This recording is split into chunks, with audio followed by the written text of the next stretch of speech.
com as palavras de Fernando Seabra. Professor Fernando, boa noite. Sobre essa derrota, alguns pontos.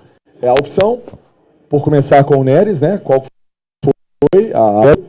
E uma outra questão, até a manutenção do Kaique para esse jogo.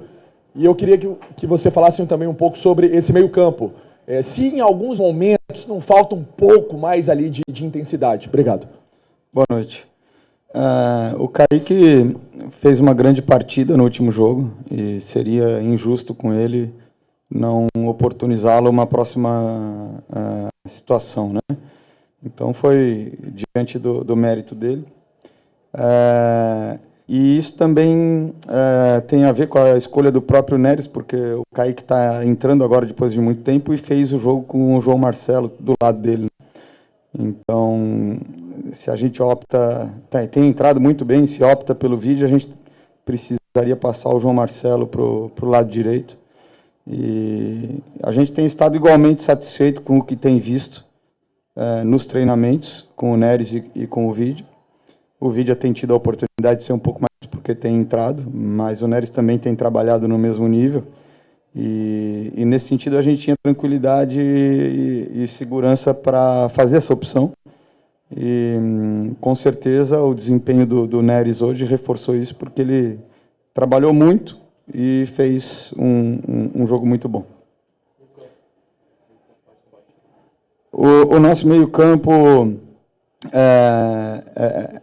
é um fato interessante, né? A gente precisa ter jogadores que têm resistência, que tenham abrangência, né? Como se fala em espanhol, largo recorrido, né? Que cubram bastante espaço e que rodem alto durante todo o jogo, porque nós marcamos em espaços grandes, né? E uma das coisas que importam também é a leitura e posicionamento. Então, são jogadores que têm tido muito boa leitura, excelente posicionamento, bons ajustes e, inclusive, taxa de trabalho muito alta. A gente chegou em 2 jogos seguidos, tendo o Ramiro fazendo mais que 12 quilômetros, mais de 1.000 metros em alta intensidade, o Lucas Silva também. Então, isso dá garantia de que eles vão cumprir as missões que eles precisam cumprir.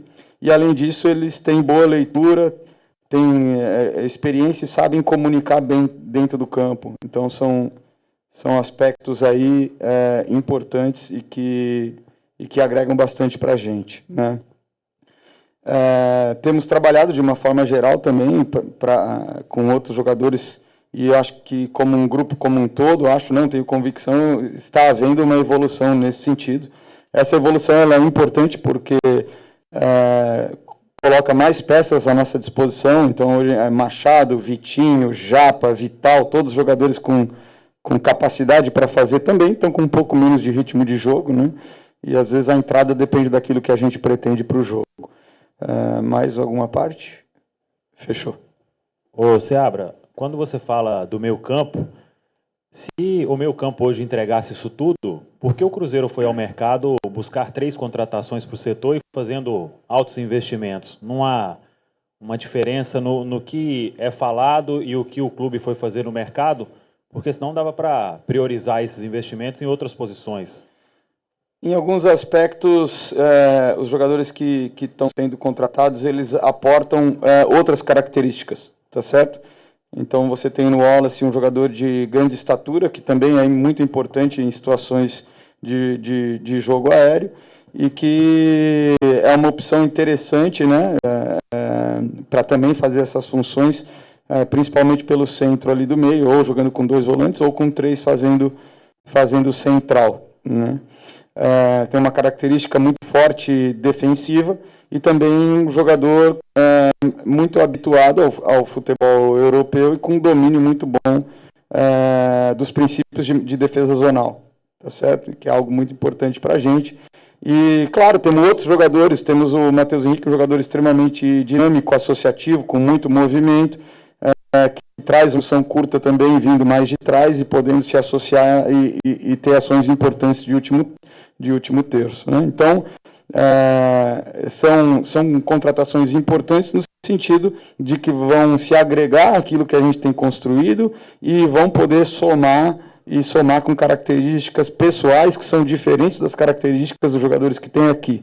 Mas os jogadores que estão aqui hoje, eles têm aspectos importantes que os qualificam para exercer as funções dentro de campo. Ô, Seabra, Helder Ferreira, canal A Voz Celeste. Eu creio que, de fato, houve uma grande coerência da sua parte, colocar o Neto, que é o jogador de posição, e também manter o Kaique na lateral esquerda, uma vez que ele foi muito bem no momento que o Marlon abriu espaço para isso. Só que teve um determinado momento que o Kaique, de forma muito cedo, foi amarelado, e o ímpeto dele deixou muito claro que ele se sentiu um pouco intimidado, porque ele sabe que hoje ele é titular, porque o Marlon foi expulso em 2 ocasiões, prejudicando muito o Cruzeiro.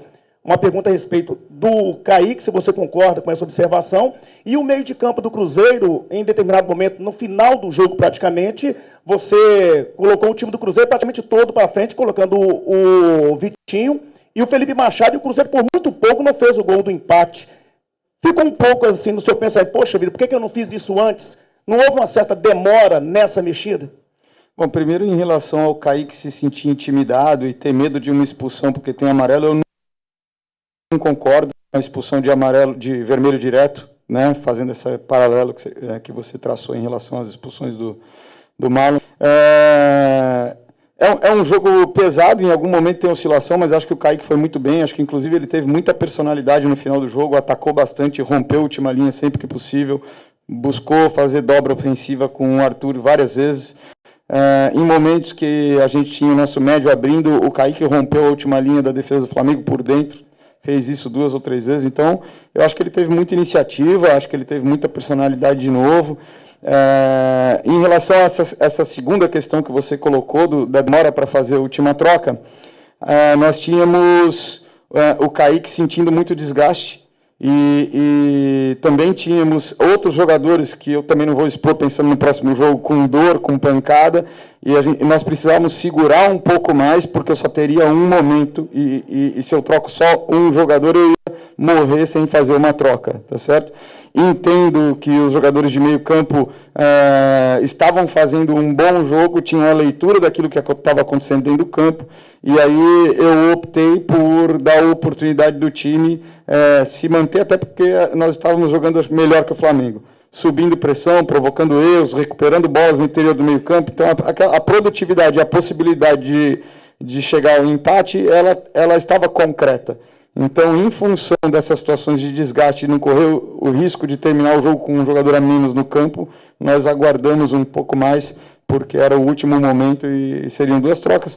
E aí apostamos no Machado, que é um jogador que tem chute de fora, que tem boa bola parada. O Flamengo já estava jogando mais baixo e acho que as qualidades do Machado como um distribuidor naquele momento seriam importantes. E o Vitinho é um jogador de muita dinâmica, entra na área, faz rupturas, faz transições defensivas e ofensivas muito bem. Então nós guardamos para esse momento. Infelizmente, na verdade não é que as trocas foram tarde, nós tivemos 4 minutos de jogo paralisado pela questão do VAR e 6 minutos de acréscimo. Num jogo em que todas as substituições foram feitas, num jogo em que sumiram bolas no segundo tempo, num jogo em que o goleiro do Flamengo ganhou tempo em todos os tiros de meta no final do jogo. Então, se a arbitragem tivesse sido coerente e dado o acréscimo necessário, os jogadores teriam mais tempo para fazer um aperto final no Flamengo. Seabra, boa noite, Yuri Figueiredo, Rádio 3VL. Seabra, por que da opção da entrada do Matheus Vital, que vinha de lesão, e não do Vitinho, que fez o gol contra o Atlético Paranaense? Naquele momento, nós queríamos colocar dois médios por dentro, para buscar desmarcar um pouco o Matheus Pereira. E o Matheus Vital, ele é um jogador que, com a defesa do Flamengo fechada e muito sólida, ele tem o bate de fora muito bom. Certo? Ele até tentou uma jogada, acabou não sendo feliz, mas ele tem essa característica e ele aportaria isso nesse momento do jogo. E é um jogador de controle. E o Flamengo tem um contra-ataque muito forte. Então a gente precisava de um jogador com uma tomada de decisão que gera mais controle, que empurrasse o adversário, que nós ficássemos um pouco menos expostos ao contra-ataque naquele momento, e depois a gente optou pelo Vitinho, que é um jogador mais vertical, que arrisca mais, enfim, tentando fazer esse aperto final no final do jogo. O Fernando, sobre esse duelo contra o Criciúma agora na quarta, você perde mais um defensor e retorna o Zé, né? Aldo retorna, mas você perde o William. O que você tem aí de ideia, de pensamento, até porque, por exemplo, Palácios não joga há muito tempo, Gasolina entra em algumas partidas. O que você está pensando aí? Porque são características bem diferentes, né? O Gasolina do Palácio é mais marcador, outro é mais ofensivo. Reservo o direito de manter o suspense, porque são características muito diferentes e eu não quero adiantar nenhuma informação que o Criciúma possa usar no jogo seguinte. Ô, Seabra, o Cruzeiro vem com 100% de aproveitamento no Mineirão, né, como mandante, e como visitante, apesar de bons jogos, tem tido uma dificuldade para pontuar. Como corrigir isso, até mesmo antes aí de você receber os reforços com a abertura da janela? Esse é um ponto muito importante. Eu entendo que nós iniciamos nos 3 primeiros jogos, tivemos um empate contra o Fortaleza, uma vitória contra o Atlético Goianiense, e depois tínhamos 2 partidas fora, que tivemos bom desempenho e tivemos a desvantagem de ter um jogador a menos boa parte do jogo também. Isso tornou essa missão mais difícil durante esses jogos. Hoje nós seguimos com 11 até o final do jogo. Acho que fizemos um jogo de imposição e de troca de domínio com o Flamengo. Acho que batemos de frente jogando na casa deles. E tivemos mais oportunidades, na verdade. Tivemos mais oportunidades no segundo tempo do que o próprio Flamengo. O que nós temos que fazer é aprofundar essa ideia. Continuar trabalhando nesse sentido para que nós consigamos desenvolver uma forma de jogar que ela se torne tão sólida que ela vai servir para a gente se impor dentro de casa e também ser eficaz fora. Tivemos oportunidades suficientes contra o São Paulo, contra o Bahia e contra o Flamengo, de ou ampliar ou de buscar uma desvantagem no placar, né? E nesse sentido, essa capacidade de transformar as oportunidades de gol em gol, né, elas são fundamentais. Dentro de casa a gente tem conseguido, fora de casa não. Esse é um aspecto que a gente precisa buscar a evolução. Quando você, já fora de casa, tem um desempenho, um jogo desse nível e cria oportunidades, é importante que você concretize em gol.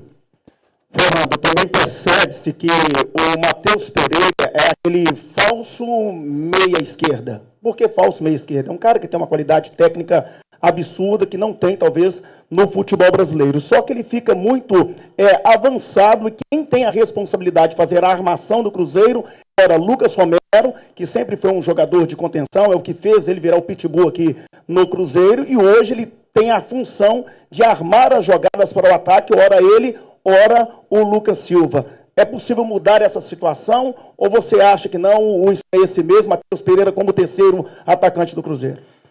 Muitas vezes o Matheus Pereira ele é mais um quarto homem de meio de campo do que um terceiro atacante, e isso é uma variação que a gente coloca de forma estratégica, e também a leitura dele faz parte dessa escolha de qual espaço ele vai ocupar ou flutuar circunstancialmente. Eu entendo que o Romero seja um jogador muito dinâmico, de muita marcação, mas que tem feito um bom trabalho de construção. Hoje ele fez um jogo muito bom de construção, seja na fase de iniciação, seja dando suporte como terceiro homem no meio campo. Então, em muitos momentos nós conseguimos associações curtas com apoio por dentro e abrimos a jogada para o apoio dos laterais, ou demos sequência por dentro nas jogadas. Então, embora ele tenha como característica muito forte essa identidade do jogador agressivo e defensivo, ele tem sido funcional na escolha dos passes, na distribuição e na execução das jogadas também. Obrigado, professor. Obrigado, Seabra. Boa noite. Boa noite.